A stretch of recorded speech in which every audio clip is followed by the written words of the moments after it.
எனக்கு செம்ம அழுகு. ஆண்டவர் நீ கர்த்தரோடு இருந்த அப்படின்னா அவர் உன் கூட இருப்பார். நான் இல்லாமல் உன்னால் எதுவும் பண்ண முடியாது. நான் இல்லாமல் உன் பயணத்தில் உன்னால் ஒரு டிக்கெட் கூட எடுக்க முடியாது. நான் இல்லாமல் உன்னால் ஒரு ஸ்டெப்பு கூட முன்னாடி எடுத்து வைக்க முடியாது. பயம், அந்த நேரத்தில் பயம், நடுக்கம் எல்லாம் உன்னை சூழ்ந்துருக்கிறதுக்கு காரணம் என்ன?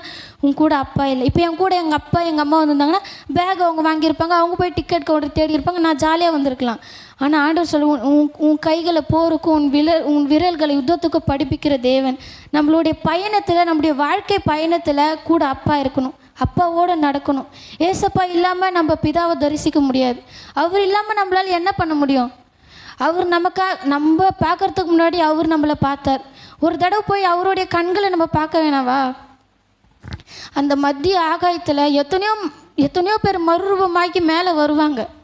அந்த இடத்துல நம்ம நின்றுட்டு அவருடைய கண்களை நான் பார்க்கணும். அது சாதாரணமான விஷயமா? யோசிச்சு பாருங்க. சரி, நான் அவரை பார்க்குறேன், அவர் என்ன பார்ப்பாரா? அதுக்காக தான் அப்பாவோடு நடக்கணும். இப்போவே நடக்க பழகுங்க. இப்போவே உங்கள் குரல் அவர் கேட்கட்டும். நான் யோசிப்பேன், அங்கே போய் நான் உங்களை கூப்பிடணுமாப்பா, இல்லை நீங்களே என்னை பார்ப்பீங்களா? நான் உங்களை பார்க்கணும். அவர் இல்லாமல் பிதாவை தரிசிக்க முடியாது. ஒவ்வொரு நாள் அப்பாவோடு நடக்க பழகுங்க. எங்கே போனாலும் பரவாயில்ல, அப்பாவோடு நடக்க பழகுங்க. அவர் கொடுத்துருக்கிற அந்த இடைவேளை கேப், இங்கேருந்து டைப்ரைட்டிங் போகிற வரைக்கும் அந்த இடைவேளை அந்த கேப்பில் நான் யோசிப்பேன், இவ்வளோ டிஸ்டன்ஸ் உங்களுக்கும் எனக்கும் இருக்குமா ஏசப்பா பரலோகத்தில்? நான் உங்களை எப்படி பார்ப்பேன்? ஒருவேளை எனக்கு கிட்ட தெரியுமா? நான் சும்மா யோசிப்பேன், கற்பனை பண்ணுவேன்.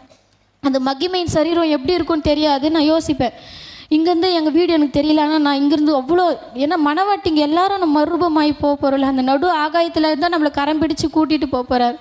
யோசிச்சு பாருங்கள். அவரோட நடக்க பழங்க. ஒவ்வொரு நாளும் ஜெபம், வேத வாசிப்பு, உபவாசம், இது நம்ம வாழ்க்கையில் கண்டினியூவாக இருக்கும்பொழுது நம்ம ஆண்டவரோடு இருக்கும்னு அர்த்தம். ஒவ்வொரு நாளும் தப்பு பண்ணாலும் விழுந்துட்டோன்னு வச்சிங்களேன், எழுந்து நில்லுங்க.